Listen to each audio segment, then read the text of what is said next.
It's All Good with Sierra Scott. Brought to you by Central Security Group. Peace of mind you can afford. Hello, I'm Sierra Scott. Welcome to a special commercial-free edition of It's All Good. There's something about music that transcends language, politics, race, and even religion. Members of the Friends University Jazz Band are living proof of that. The band was invited to perform in the 28th Annual International Jazz Festival of Havana. And because of that, these students will never be the same. And that's exactly what their professor was hoping. So this is the only chance we're ever going to get to go, and it's going to be a lifetime opportunity for all of us. At the time Renee made that statement, she had no idea how much playing jazz in a foreign country was going to change her life and the lives of the 18 other band members who went with her. This trip was the dream of university professor Lisa Hittle. It's quite actually a compliment to be invited to Cuba to perform this festival, because this is a huge festival. So explain kind of how that came about. So we put a press kit together with letters of things we've done and CDs of performances and submitted it, and we got a letter of invitation to go. And that's a big deal. Some of the best jazz musicians on the planet have performed here on stage. Jazz greats like Chucho Valdez, Dizzy Gillespie, and Max Roach, just to name a few. Now you can add Friends University to that exclusive list. We got the chance to interview 4 of the 19 jazz band members before we left the country. Of the 4 we interviewed, only 2 had ever traveled outside the United States before. This is the first time Daniel Byers has left the country. And I'm expecting to go down and just not even recognize the world as I know it. I think it'll be kind of a stretching, growing experience for me, and it'll be really interesting to just see just a culture that's been for a large part just hidden from the United States for such a long time. This is Renea Abdallah's first time outside the country too. I know it's going to be a lot different than being in America, of course, but that's what I'm most excited about, is just experiencing something new and people that do things differently than we do. Renee says she really hasn't read that much about Cuba, and that was intentional. I kind of want to go with like a fresh perspective. I don't want to hear everyone else's views. I want to find it out for myself.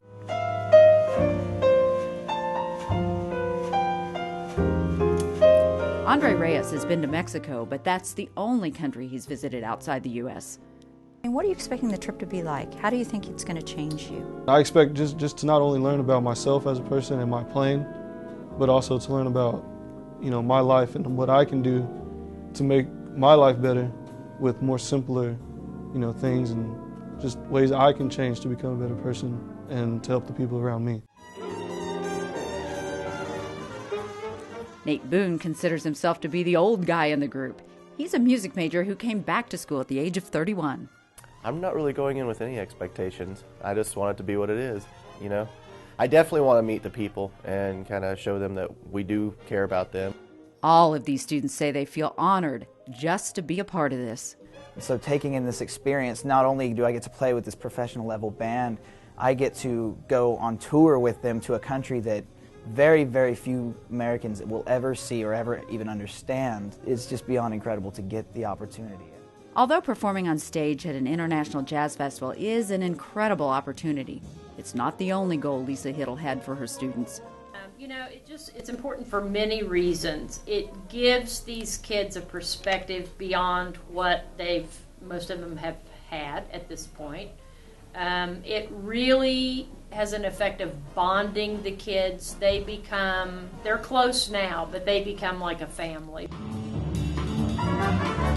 Now, what are you expecting once you get there? How do you think the students are going to react, and what changes do you think you'll see? They'll just be blown away, But, culturally, it's really, really hard for me to prepare the kids to know, what they're going to see and what they're going to feel and what they're going to hear and what they're going to, experience. And in some ways, they just have to go do it. What are you hoping that the students are going to take away from this? Just the broader perspective of human existence.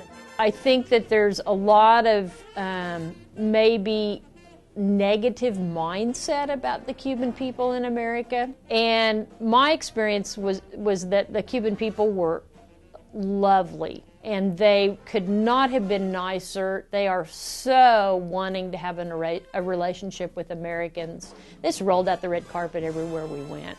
That's probably the biggest thing I want them to see, is how lovely the Cuban people are and what we have versus what they have.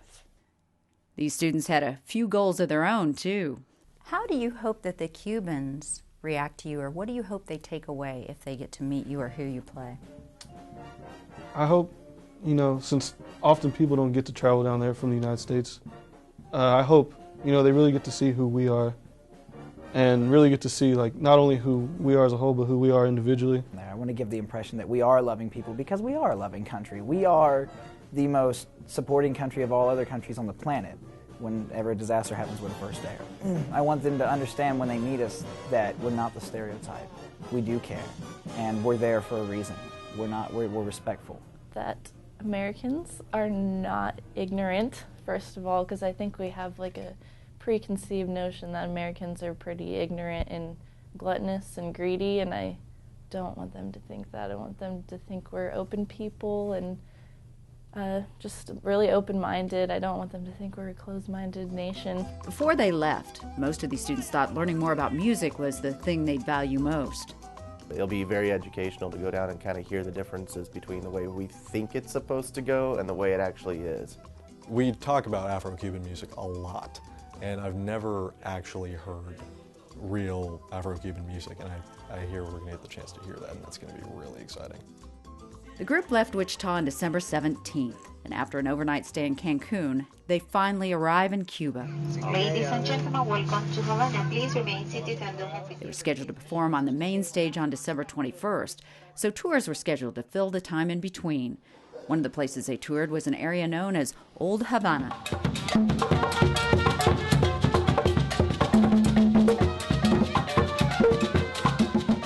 Well, at first it felt like kind of time traveling because they're stuck back in the 50s.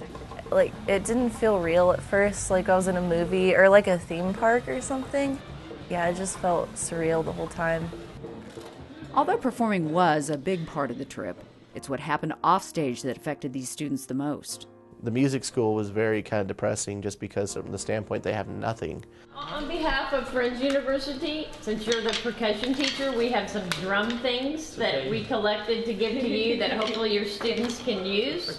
We brought them reeds and strings and valve oil and stuff, and they just looked like it was Christmas Day, when we can run down to Cincinnati and get it any day of the week, no problem.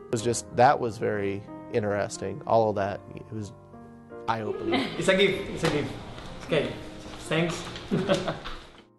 On day 3 of their visit, these students were taken to a dance hall in a private home where older Cubans gathered to dance and socialize.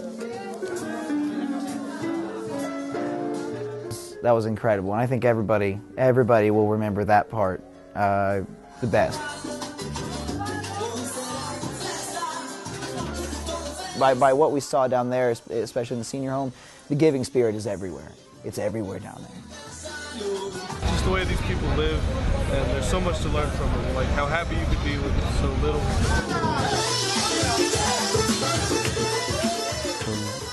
My friend Kelly, it was his birthday while we were down there, and they ended up giving him that gift. They didn't even know who he was, and they gave him a birthday present, and he was outside crying, and I was outside crying, and just to be that close to people in that, just small 2-hour span, and to realize that you actually care about these people, know these people, and that day really changed me probably the most out of all the days we were there. And they were accepted no matter what. Everybody, no matter your shape, size, age, everybody there was accepted. And it was wonderful. It was fun to watch, fun to be part of. I felt like that was the point where we all became a family. It was at that place. Everyone got so emotional. I could feel the love between all of us, and it was really a cool feeling.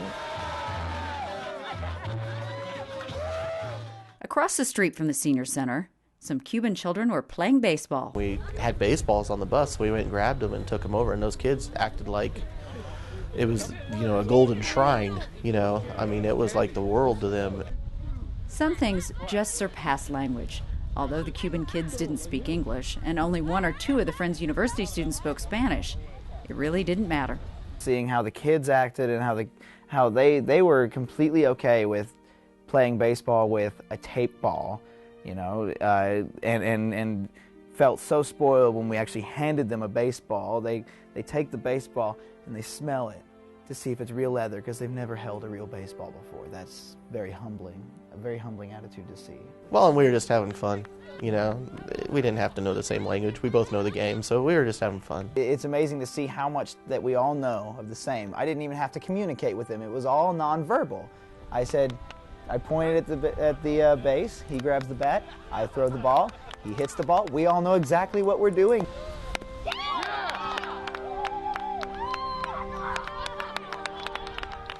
Friends University Jazz Band was among only about a dozen performers invited to perform here at the International Jazz Festival here in Havana, Cuba.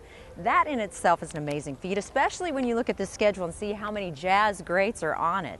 But they were also the only American university invited to perform here. The event organizer says he thinks it's important to include students in this festival. Bueno, es muy interesante la pregunta. Our music, especially jazz, is North American. All our musicians, our students, study early jazz form. You guys play it, and you play it as your own. And then we also play it, of course, with some Latin heart. And then when you place these two things together, you get some very good music. Yes, you do. In the evening of December 21st, it was time for the band to do what they came to do. After hours, weeks, days, and months of practice, it all comes down to this moment.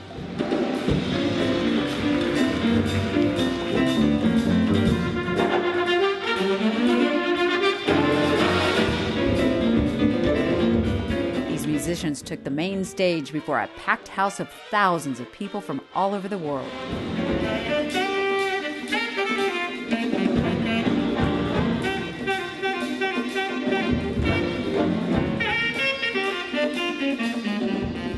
Before you took the stage, what was going through your mind? Well, our sound check didn't go so well, so we were all really freaked out about playing nice, but we got to watch some other bands play, and they were all amazing, like up here level, and so it was really nerve-wracking.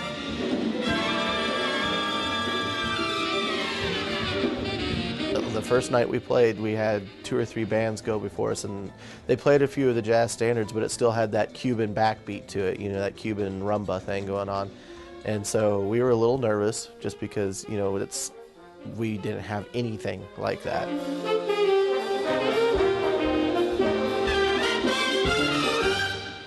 And I'm thinking, just treat this as a gift to them, because they aren't going to get to hear this very often. And so it became less about, trying to impress everybody else and simply offering them a gift. When I go out on stage, what I'm thinking is probably like everybody else, don't screw up, don't screw up, don't screw up. And at the same time, there was a sense of, guys, we really need to lay down the law with this.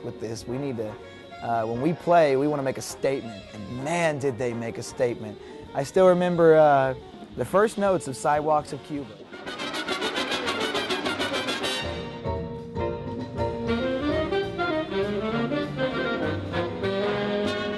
Kind of got up there and just did our thing, and they seemed to very much appreciate it and accept it and enjoy it, so that was kind of cool.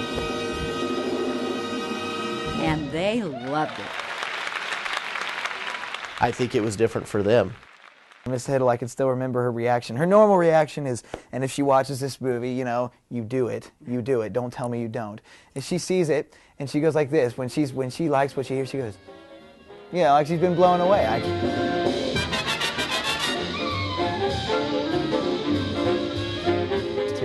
And she did that a decent amount. She's shaking her head, yes, and she's clenching her fist, and she's got the smile on her face, and that just makes us all want to play even harder, and that's the thing that we strive for.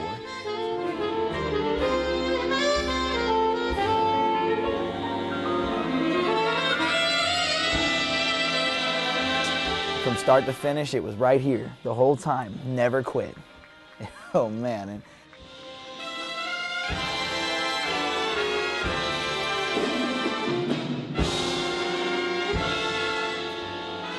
How did you feel when you're finished? You're walking off stage and you realize, wow. Just like that. I didn't really have words. I was just kind of like, you know, all hyped up and I want to keep playing. Yeah, I was on a total music high. You know, who needs drugs when you can do that stuff? We definitely played both nights better than we've played those songs before, and I think it's just because of where we were. Everybody was a little bit that much more locked in and that much more on edge, just on top of their game a little bit more than normal. You know, maybe because we did feel like we had a little bit to prove. The group actually performed twice. The second time they were featured in another venue.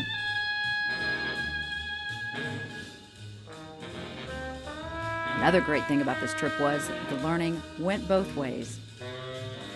They left with an understanding of, you know, jazz is still alive. You know, all these young kids are still playing. And I hope they really left with an understanding of who Friends is. I mean, we learned more about jazz and rumba and the Afro-Cuban style than we ever would have learned in any college classroom. I realized that they're probably just as eager to learn from us as we are to learn from them. So, like, we actually talked to some Cubans at this restaurant the first night we were there, and they were trying to teach us Cuban rhythms, and we tried to teach them how to swing. And they didn't really think that we were getting it, and we didn't really think that they were getting it, but it was really fun to try to, like, trade styles, I guess. They did learn a lot about music, but again, that wasn't all they took away from this trip.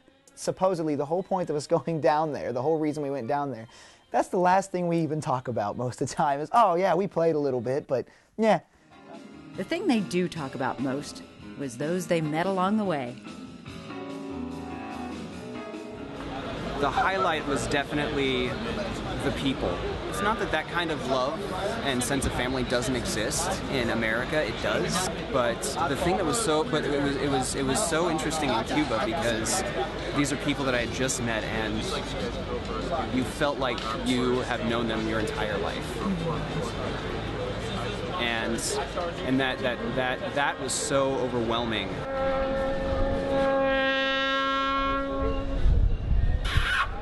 People are so much more content because they have to be.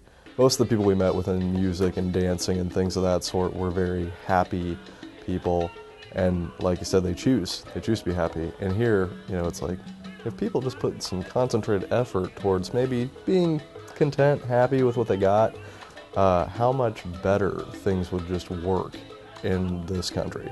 The people are just phenomenal, just wonderful people, loving, accepting, caring.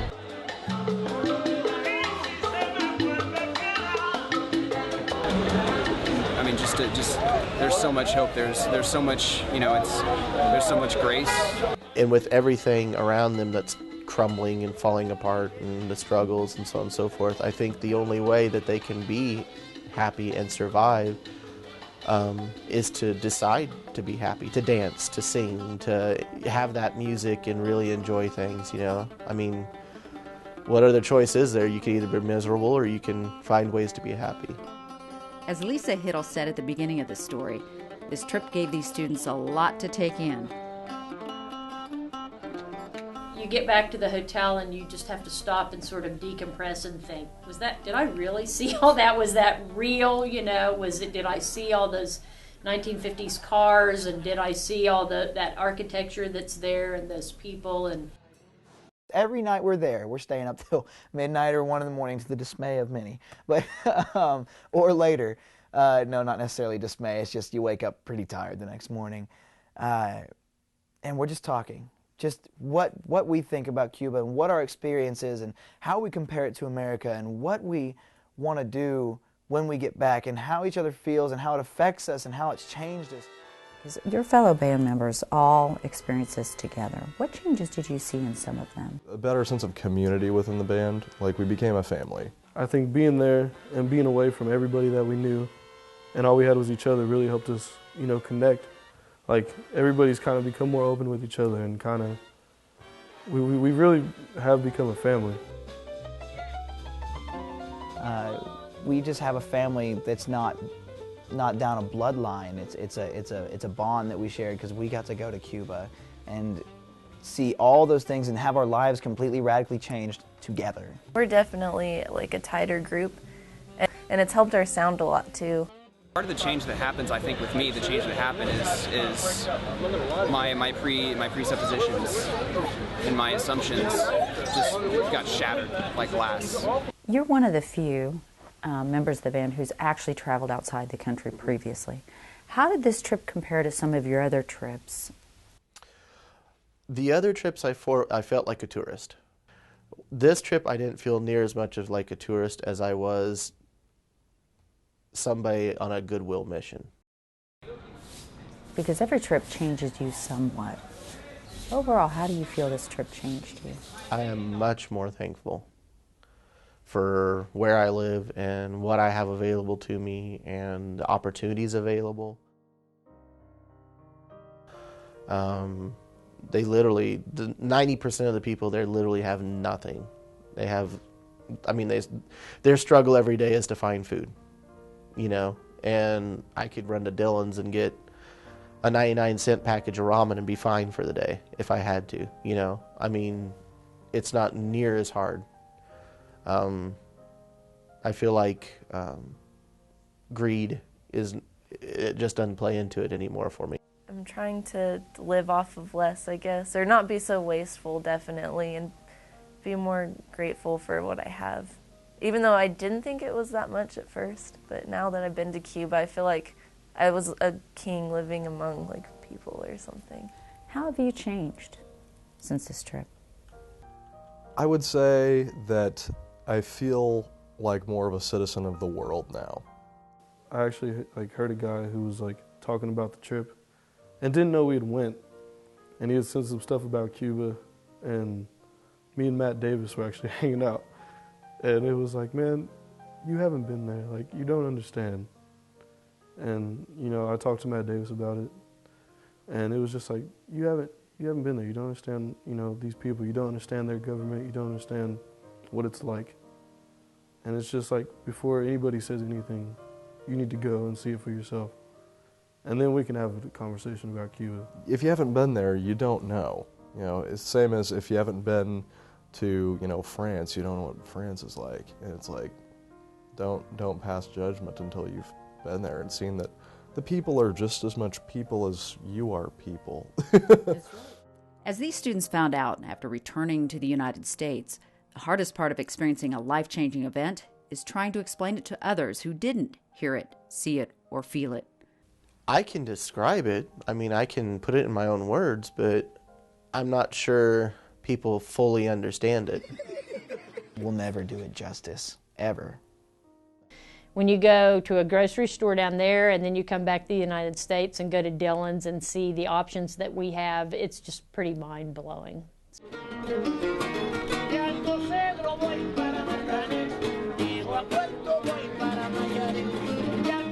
Everything here is too fast, much too fast. Far, far more appreciative. You know, what do they have in Cuba? One major brand of cola. You live on 6 eggs a month. Black beans and rice and chicken or fish every day. We're sitting there, we're thinking, man, you know, we've got it so good here. There's so much, and it's just gratuitous compared to Cuba. And it was definitely an eye-opener. To that, Lisa Hiddle, one of the things is she worked really hard to make this a reality because she really wanted you to have the experience. What would you tell her, or what would you like to say to her for going to all that trouble? Well, thank you for sure. I mean, I don't know that any words could do justice, you know. We can never tell her thank you enough. We just can't. There's no way. I mean, really, words can't express in the past 2.5 years, well, 2 years, I guess, since she recruited me, fall of my senior year. She's been like a second mom, and, you know, I love her for everything she's done. She's opened up many realms of opportunities, not only for me, but for everyone. It's a general spirit of thanks and of gratitude that they hold. that not all of us necessarily hold or understand. But we came back with that we didn't have before we came down there. We took a little bit of the Cuban spirit with us when we left. Probably more than a little bit, honestly, because I come back and I look at my apartment and I say, wow, yeah, this place is incredible. I can never press it enough, which I want to do so badly, and I'll take that with me for the rest of my life. It's not so much about what I can, I mean, it is about what I can take back, but it's also about what I've left behind. You know, and whether I like it or not, a part of my heart is in Cuba, and it's going to stay there forever.